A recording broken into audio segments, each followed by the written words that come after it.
Attends, pardon. Podcast produit par Lauge... Excusez-moi. Je dis quoi là? KD9.info. Ouais, allez, très bien. Bonjour Toulouse, je m'appelle Théo, je suis consultant en communication et cette semaine, c'est moi qui vous présente Quoi de neuf Toulouse. Bienvenue. Il suffit de lever les yeux sur les bâtiments, de tourner la tête sur la rocade, sous les ponts, à la gare pour s'en apercevoir. Toulouse est un immense tableau. À travers le graffiti et le street art, notre ville a vu naître des générations d'artistes depuis les années 80. C'est une de ces pionnières qu'on écoute cette semaine. Elle est au micro de Sophie Sarens. Ses œuvres voyagent à travers le monde, mais c'est bien à Toulouse que tout a commencé. Elle a été l'une des premières à investir l'espace urbain avec ses personnages féminins, mystérieux, toujours poétiques. Sa parole est rare et précieuse, et c'est un instant suspendu, doux et lumineux qu'elle nous a offert en s'installant dans le fauteuil de Quoi de neuf Toulouse.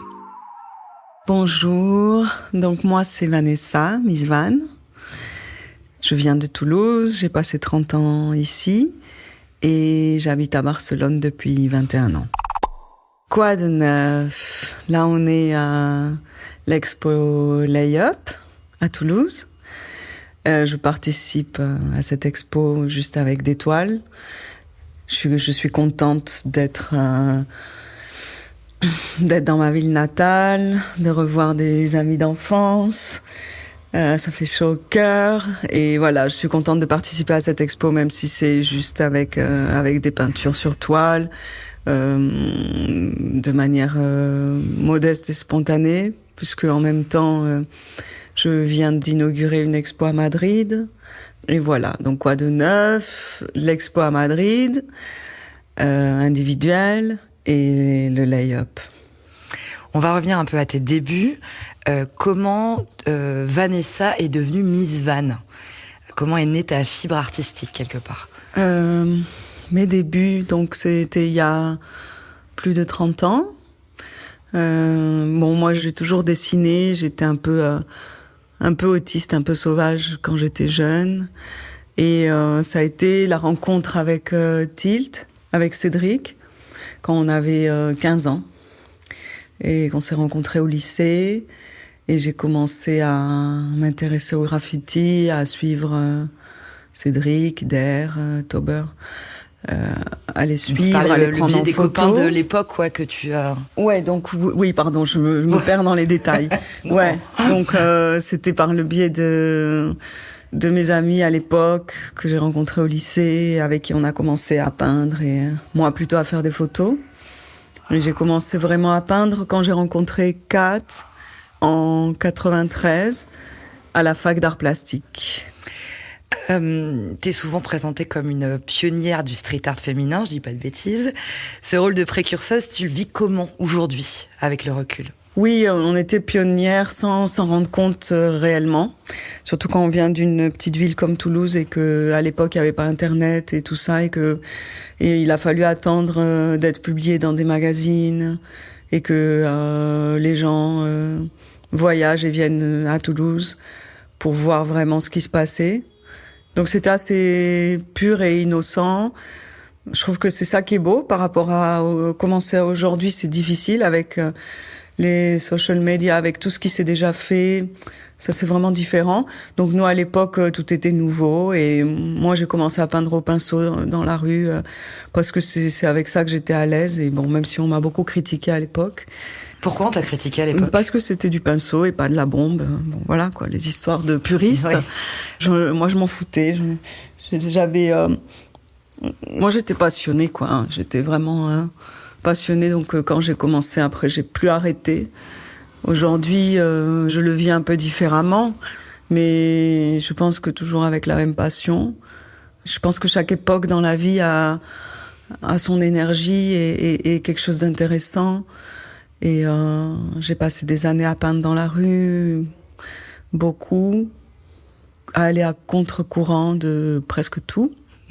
Et c'est ça, ce qui m'a donné l'énergie d'ailleurs de faire tout ce que j'ai fait. Jusqu'à aujourd'hui, j'ai quand même toujours cet esprit d'essayer de faire les choses différemment, de pas suivre les règles, de penser qu'il y a toujours une autre manière, une autre solution. Je pense que ça, je l'ai gardé. Donc. À contre-courant, ouais. Tes personnages féminins sont devenus iconiques. Quelle place tient la figure de la femme dans ton art et comment elle a évolué avec toi ? Ouais, donc moi j'ai toujours peint la femme. C'est toujours venu naturellement parce que c'est ce que je connais le mieux ou en tout cas ce qui m'a permis de me connaître mieux aussi. Ça a été un peu thérapeutique aussi de peindre la femme. Et oui, elle a évolué en même temps que moi. Donc c'est vrai que ce que je peignais il y a 20 ans, ça me ressemblait. Ce que je peins aujourd'hui, ça me ressemble. Parce que je pense que le plus important pour durer dans une carrière artistique, c'est l'authenticité, quoi. Donc pour moi, l'authenticité et la personnalité dans mon travail, c'était essentiel. Ça a toujours été, j'ai toujours voulu avoir moi mon identité propre. Aussi le fait d'avoir une sœur jumelle, ça m'a poussée à vraiment essayer de trouver ma personnalité dans la peinture depuis le début. Maintenant, avec le temps, je me rends compte que l'authenticité, c'est ce qu'il y a de plus important. Parce que la technique, on l'acquiert ou pas. Le manque de technique aussi, c'est intéressant des fois parce qu'on en fait un style personnel. Je me suis rendu compte que moi, ce qui m'intéressait, c'était pas la technique. C'est pour ça que quand j'ai touché un peu aux arts appliqués, c'était pas mon truc. Dans la peinture, j'essaye toujours de peindre de manière très spontanée et organique. Et voilà, parce que je pense qu'après autant d'années, parfois c'est difficile, non, de maintenir un rythme de création, de créativité. Et j'ai besoin de m'amuser dans la création et j'ai besoin de me surprendre moi-même, avant même de penser aux autres, au public. Donc, tu es ton premier public, en fait, en quelque sorte. Ouais, je suis mon premier public dans le sens où je mets mon énergie dans les tableaux. J'improvise beaucoup, je dessine peu avant de peindre. J'improvise sur la toile, je cherche directement sur la toile. Et ça me permet de me surprendre moi-même. C'est-à-dire de commencer un tableau, de ne pas savoir comment il va terminer. Comment tu définirais ton art à quelqu'un qui ne te connaîtrait pas ? On est à l'audio, donc il va falloir utiliser beaucoup de mots. C'est quoi Miss Van ? C'est ma propre image de la femme.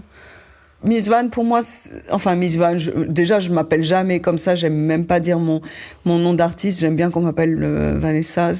C'est comme si c'était pas moi, en fait. Mais en même temps, bien sûr, il y a de moi dans chaque tableau.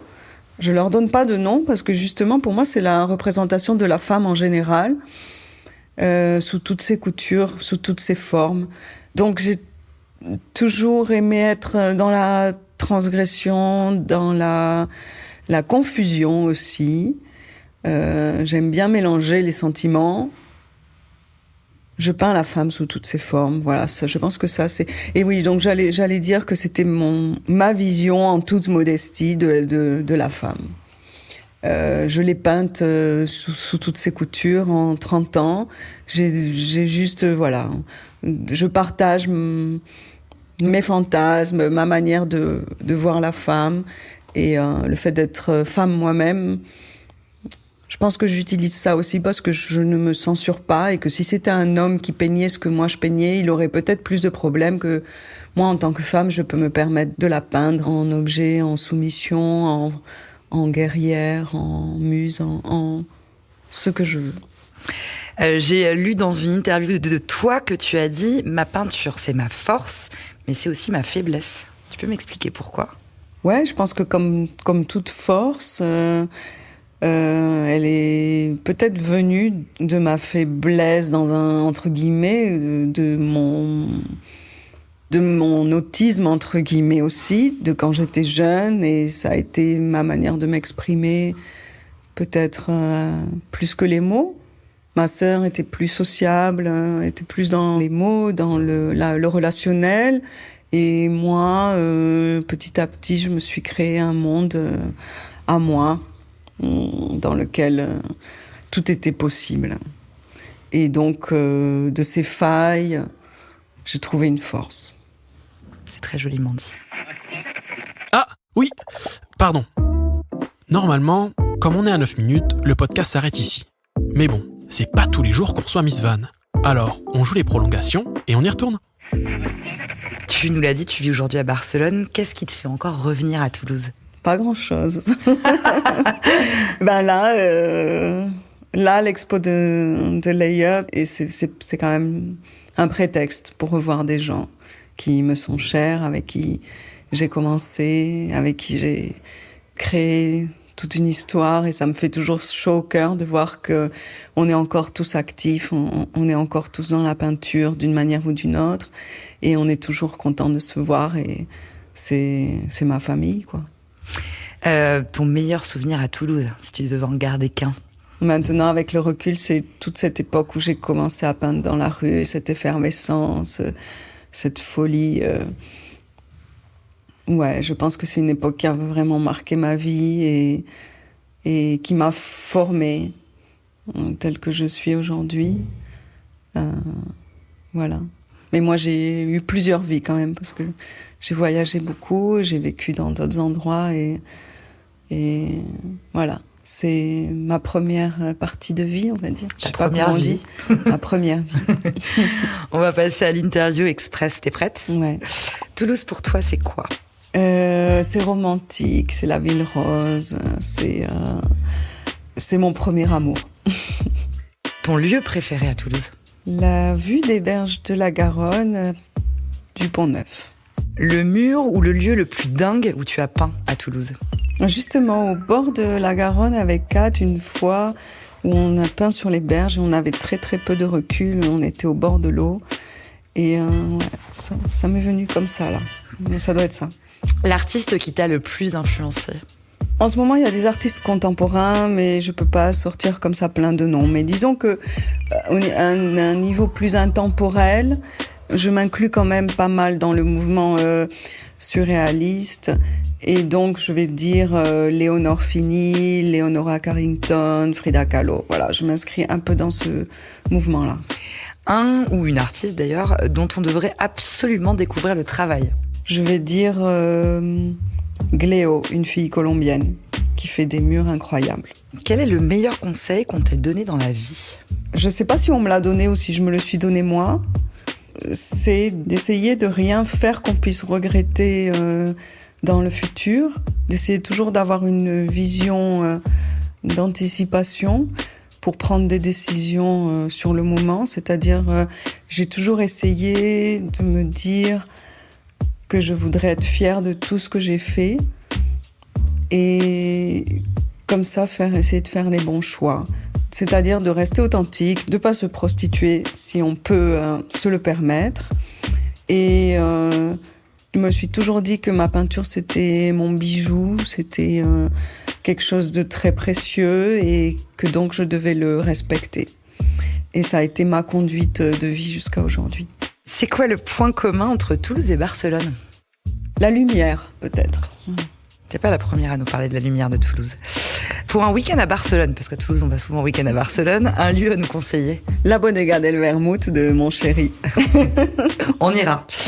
Si tu étais une couleur? Le vert d'eau. Les verts en général. Depuis petite, ma mère elle m'habillait en vert. Et ouais, et le vert, du vert kaki au vert turquoise au vert d'eau, voilà. Si tu étais un son? Le son des oiseaux.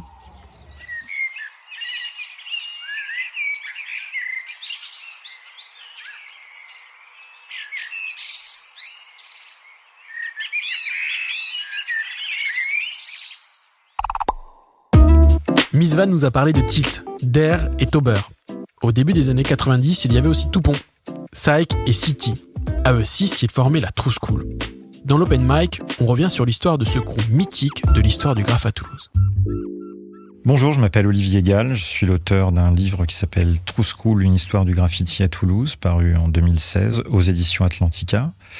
C'est l'histoire d'un groupe de graffeurs né au début des années 90 à Toulouse, sous l'influence d'un mouvement qui était encore inconnu en France et en Europe, qui était né aux États-Unis. Le graffiti, donc, et qui a été impulsé par la découverte de 2 livres photos importés de New York par des gamins. Et qui constituait donc la Bible pour les découvreurs de ce mouvement. Donc c'est un mouvement qui regroupait plutôt des jeunes qui s'intéressaient à l'origine plutôt aux cultures urbaines naissantes, et le skateboard en faisait partie, et qui s'est d'abord centré dans le quartier Arnaud Bernard, d'où le premier nom de ce groupe qui était Arnaud Bernard System.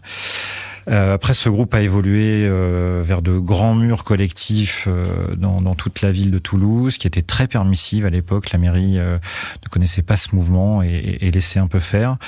Après, il y a eu beaucoup de collaborations au niveau national, au niveau international. Et puis, le sponsor Adidas qui consacre un peu ce groupe dans une voie de professionnalisation. Et c'est une histoire collective qui s'arrête au tout début des années 2000, au moment de la naissance du street art, justement, où chacun des membres prend une trajectoire un peu individuelle avec des expositions et une évolution un peu personnelle de leur travail. Voilà. Tilt, City, Dare, Toupon, Psych, Soon, Tober. C'était la True School. Voilà, Quoi de neuf Toulouse, c'est fini pour aujourd'hui. On se retrouve mercredi prochain pour un nouvel épisode de ce podcast produit par l'agence audio créative Qd. En attendant, retrouvez-nous sur Insta ou sur qd9.info pour ne rien manquer. Merci à toutes et à tous, moi je vais faire du wake et je laisse le mot de la fin à Miss Van. Indomptable.